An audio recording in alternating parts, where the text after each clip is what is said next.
All right, Eric McIntosh, K5 elementary PE teacher at John P. Freeman Optional School.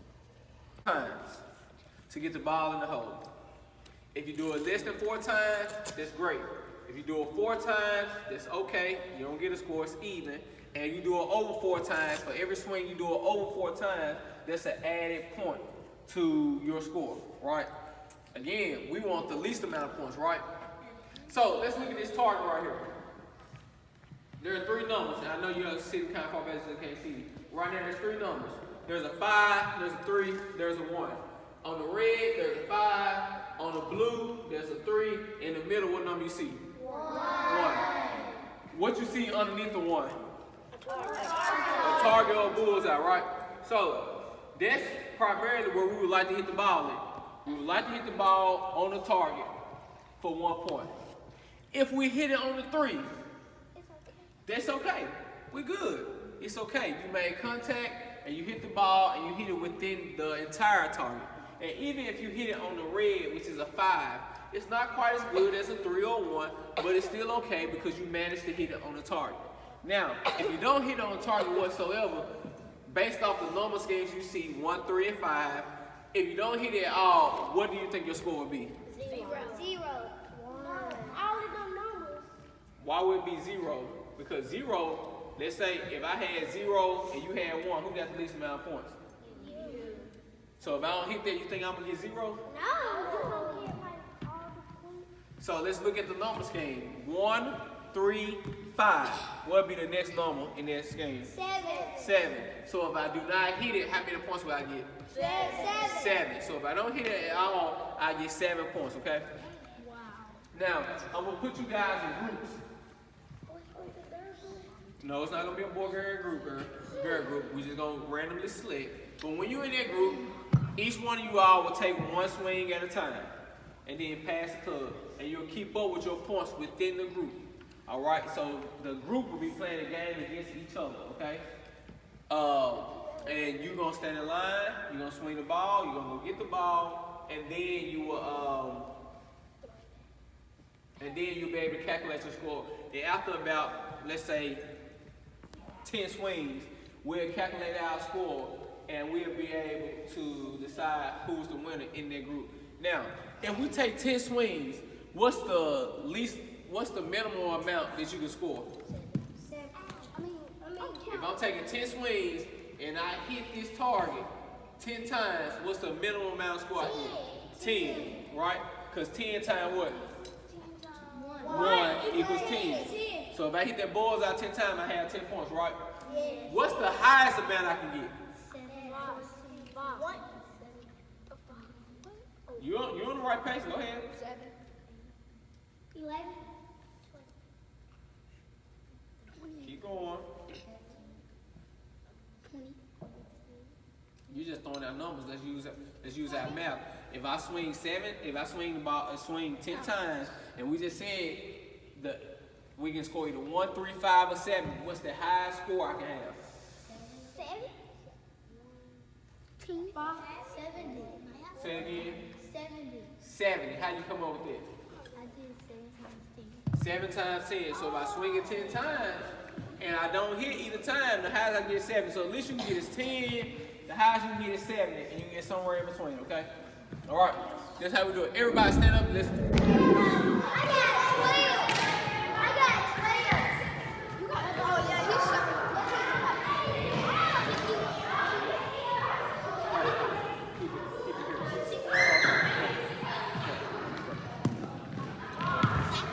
Now, when you hit it, I want to line up here and go there. Okay. Don't lift it up off the ground. You gotta stay down here. And just put it. Okay. What you gonna do? There you go. That's right here. How would I grade you? I'm gonna give you an A. That's for sure. Cause I'm an A. I mean, you ain't got to my level yet. But seriously, you did well, man. The kids took a liking to you. You grew in your short time here with some of the things that I required and asked for you to do.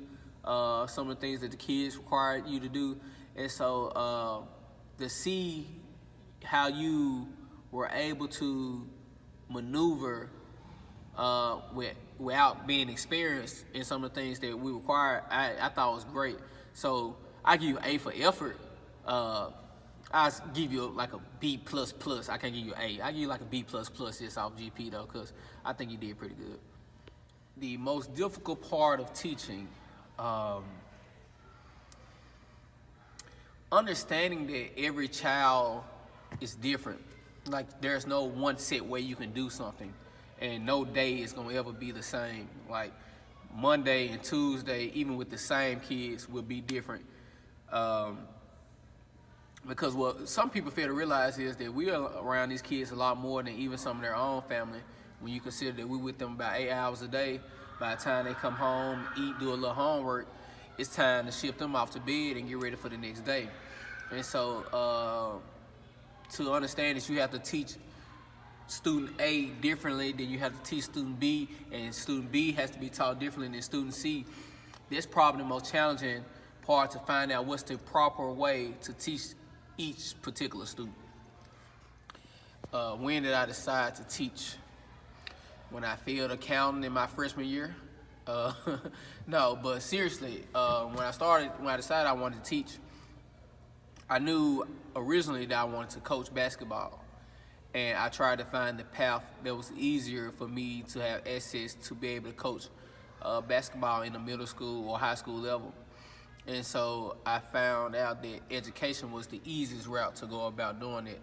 But what I found was, if you don't have a passion for teaching, no matter what else you want to do, then you're not going to be successful or even want to teach. And so when I was student teaching, and I had a kid come up to me, and I had a couple days prior to, I had a conversation with him, just asking him about life and just encouraging him. And he told me that meant the world to him.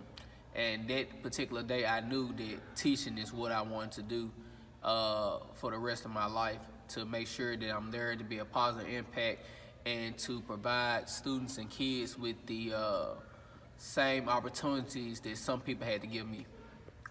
How high is the level of safety for students? You can't tell right now because they had a badge right here, but we're not doing any activities right now. But very high, because what you would like to do is set up boundaries and things to prevent the child from being hurt. You want to explain whatever content you're going over, whatever objectives you're going over very clearly, and don't leave them any room to speculate or cause them to get themselves in trouble.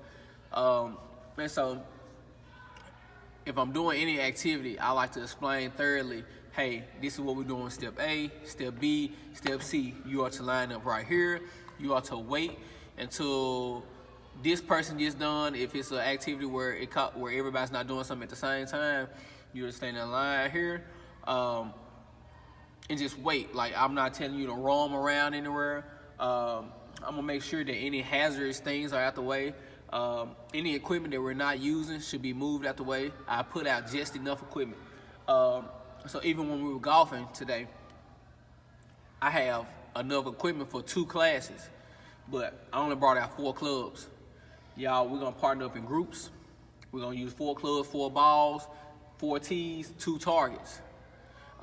Because you don't want to have any unnecessary equipment out. When you have extra equipment, unnecessary equipment out, that's when things roll out bad, so kids decide they want to play with it when they're not supposed to, and those type of things cause kids to trip or fall or hurt themselves. So you want to just make sure that those things are kind of eliminated in your lesson.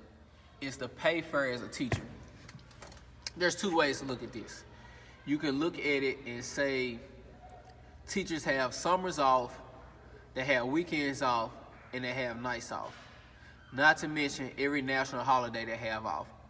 And so when you take the average teacher in Memphis starts off at like $45,000, $46,000, maybe a little bit less,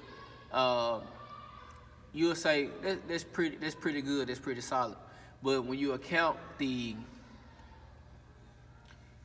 impact that teachers make, the money they spend throughout their year for personal items in their classrooms, when you talk about the extra time that they use to tutor students after school, on the weekends, the times when we have to take kids home or a kid is hungry and they need something to eat. No, teacher pay right now is not where I think it should be. Doesn't mean it's bad, but I think it can certainly be raised. I remember reading a quote saying, teachers teach everybody. So, like, a lawyer needed a teacher at one particular point. A judge needed a teacher at one particular point. A doctor needed a teacher at one particular point. And so, when you count the impact the teachers make on it every day, I don't even know if there's a number that you can pay a teacher to say that's a fair amount. But I think we can be paid more right now. But what number, like, I don't have a specific number in my head, but I think all teachers should be paid a little bit more just for the sacrifices and things they make on a daily basis.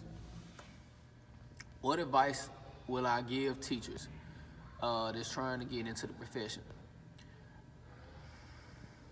First thing is, and I try to leave religion out of a lot of things, but prayer is gonna be your best friend. It truly is. It brings a lot of peace because the teaching world can be chaotic. Another thing I would tell an upcoming teacher is, specifically your first year, to write down everything.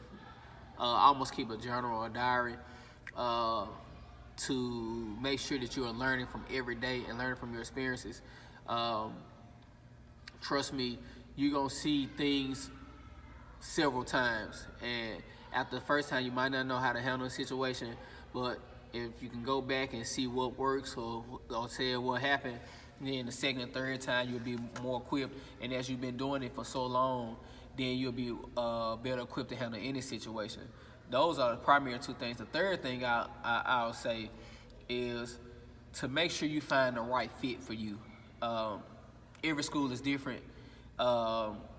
Every principal is different. Every admin team is different. Every teaching group is different. And so you want to make sure that you have the right people for your teaching style, for your personality style, that's in your corner.